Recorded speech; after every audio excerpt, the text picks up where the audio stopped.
మోడీ వస్తే చేంజ్ వస్తుందన్నారు. కానీ ఇలా చేంజ్ కోసం జనం కొట్టుకునేంత చేంజ్ వస్తుందని మాత్రం ఎవ్వరూ అనుకోలేదు. ఇది సోషల్ మీడియాలో పేలుతున్న ఓ జోక్.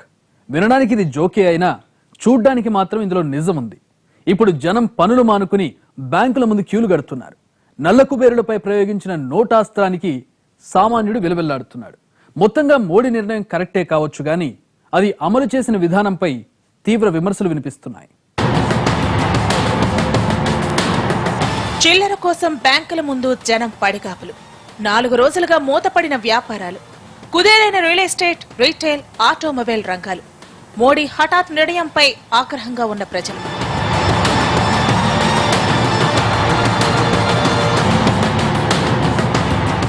ఇది బ్లాక్ మనీపై సర్జికల్ స్ట్రైక్ అన్నది బీజేపీ నేతల మాట. కానీ 3 రోజులు గడిచేసరికి అందరికీ వాస్తవం బోధపడింది.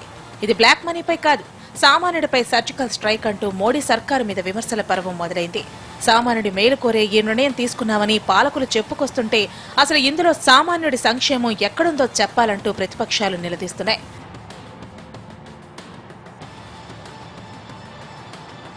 పెద్ద నోట్లు రద్దు చేస్తూ మోడీ తీసుకున్న నిర్ణయంలో మంచి చెడు ఎంత ఉన్నది?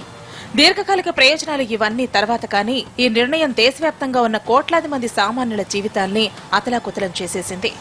అసలు బ్యాంకు ముఖం కూడా చూడని వాళ్లు అదే బ్యాంకుల ముందు కిలోమీటర్లు ఉన్న క్యూ లైన్లలో పడికాపులు కాస్తున్నారు. డబ్బులున్న ఏటీఎంల కోసం ఊరంతా తిరుగుతున్నారు. పోనీ అదృష్టం కొద్దీ ఎక్కడైనా ఏటీఎం కనిపించినా దాని ముందు కిలోమీటర్ల మేర కనిపిస్తున్న క్యూ లైన్లు చూసి నీరు కారిపోతున్నారు. ఇంట్లో మగవాళ్లే కాదు, ఆడవాళ్లు కూడా డబ్బుల కోసం క్యూలు కడుతున్నారు.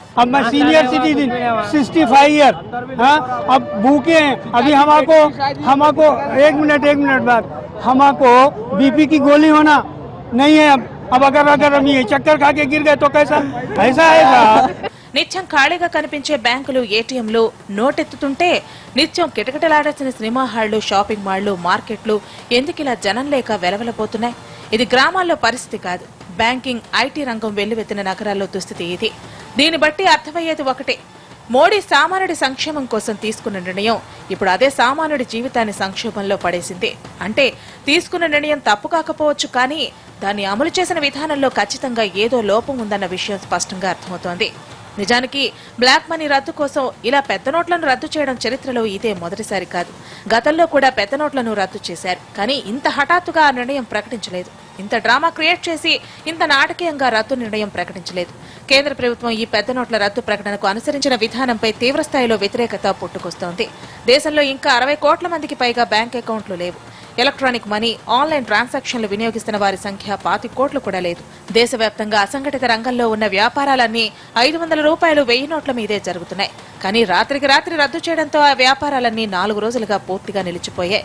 బ్యాంకులు ఉండలు కూడా ఎక్స్చేంజ్ చేసుకుంటున్నారు. ఎక్స్చేంజ్ అయ్యే పరిస్థితి కూడా కనపడలేదు. ఎందుకంటే ఒక్కొక్క బ్యాంక్ దగ్గర భోజనాలు మానేసి రాత్రి దాకా నుంచున్న ఎక్స్చేంజ్ కాని పరిస్థితి. ఇటువంటి పరిస్థితుల్లో సేల్స్ ఒకసారిగా పడిపోయినాయి. మాకున్న ఇదే పరిస్థితి కానీ కొనసాగితే మోడీ గారు నల్లధనం మీద తీసుకున్న ఎఫెక్ట్ ఏమో తెలియదు, కానీ ఎంప్లాయీ మీద తీసుకున్న ఎఫెక్ట్ లా కనపడుతుంది. ఎందుకంటే మ్యాన్ పవర్ తీసేస్తాయి. ఎందుకంటే డబ్బులు లేకుండా, టర్న్ ఓవర్ లేకుండా వ్యాపారాలు సరుగు, ఇంతమందికి ఉపాధి ఉండదు. సో అన్ని రకాల ప్రాబ్లమ్స్ వస్తాయి. పాకిస్తాన్ మీద అర్ధరాత్రి హఠాత్తుగా సర్జికల్ స్ట్రైక్ చేసిన మోడీ పెద్ద నోట్ల రద్దు ప్రకటన కూడా అదే రీతిలో అర్ధరాత్రి చేసి సామాన్యుడిపై సర్జికల్ స్ట్రైక్ చేశారు. దీంతో యావత్ దేశం ఒక్కసారిగా కుదేలైపోయింది. రద్దీగా ఉండే నోట్లు ఇప్పుడు బోసిపోతున్నాయి. జనాల పనులన్నీ మానేసుకుని బ్యాంకుల చుట్టూ పరుగులు తీస్తున్నారు. అసలు పోస్టాఫీస్ ఎక్కడుందో తెలియని వాళ్లు కూడా అడ్రస్ కనుక్కుని మరీ వెళుతున్నారు. మొత్తంగా చెప్పాలంటే దేశంలో కరెన్సీ ఎమర్జెన్సీ నడుస్తోంది.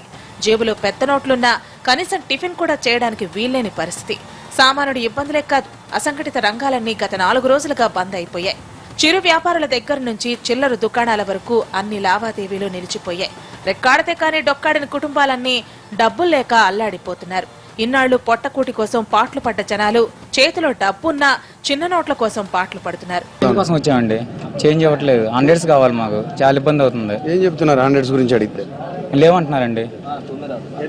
డబ్బులు లేక నిత్యావసరాలు కొనలేకపోతున్నారు. కనీసం కూరగాయలు కూడా దొరకటం లేదు. నిజానికి నోట్ల రద్దు తర్వాత మోడీ సర్కార్ చెప్పిన దానికి వాస్తవంగా జరుగుతున్న దానికి చాలా తేడా ఉంది. పెట్రోల్ బంకులు, ప్రభుత్వ కార్యాలయాలు, ఆఖరికి కొన్ని ఆర్టీసీ బస్సుల్లో కూడా చిల్లర లేదంటూ పెద్ద నోట్లు తిరస్కరిస్తున్నారు. ఇక కొత్త 2000 రూపాయల నోట్లు తీసుకున్న వాళ్లకు ఇబ్బందులు తప్పడం లేదు. బ్యాంకుల్లోంచి ఆనందంగా పట్టుకొచ్చిన 2000 నోటును ఎక్కడా మార్చడానికి వీలు పట్టం లేదు. 2000 నోటుకు ఎక్కడ చిల్లర దొరకడం లేదు. పోనీ కొత్తగా వచ్చే 500 నోట్లు కూడా మార్కెట్లోకి రావడానికి మరికొంత కాలం పట్టేలా ఉండటంతో జేబులో కొత్త నోట్లు ఉన్నా ఖర్చు పెట్టలేని తమ దుస్థితిని చూసి జనం ప్రభుత్వంపై ఆగ్రహం వ్యక్తం చేస్తున్నారు. శాలరీలు వస్తే అకౌంట్లో ఉంటున్నాయి, వాడుకోవాలి. ఇప్పుడు మా పరిస్థితి ఏంటి? 3 రోజుల నుంచి తిరుగుతున్నాం, ఏటీఎంలో మనీ లేకుండా పోతుంది. ఇక్కడ ఏంటి మరి? ఏటీఎంలో డబ్బులు పెట్టుకొని మేము ఏం చేసుకోవాలి? వాడుకోవడానికి లేకుండా పసిపిల్లలు ఉన్న మా పరిస్థితి ఏంటి? పాలకి నీళ్ళకి అన్నిటికీ కావాలి మనీ. ఇప్పుడు ఏంటి మా పరిస్థితి ఏంటి? అసలు ఆ బ్యాంకు బంద్ ఉంది, ఏటీఎం విజయ బ్యాంక్ బంద్ ఉంది. ఇక్కడ వస్తే ఇప్పుడు అయిపోయిందంట. నైట్ 6కి వస్తే నైట్ లేదు మనీ.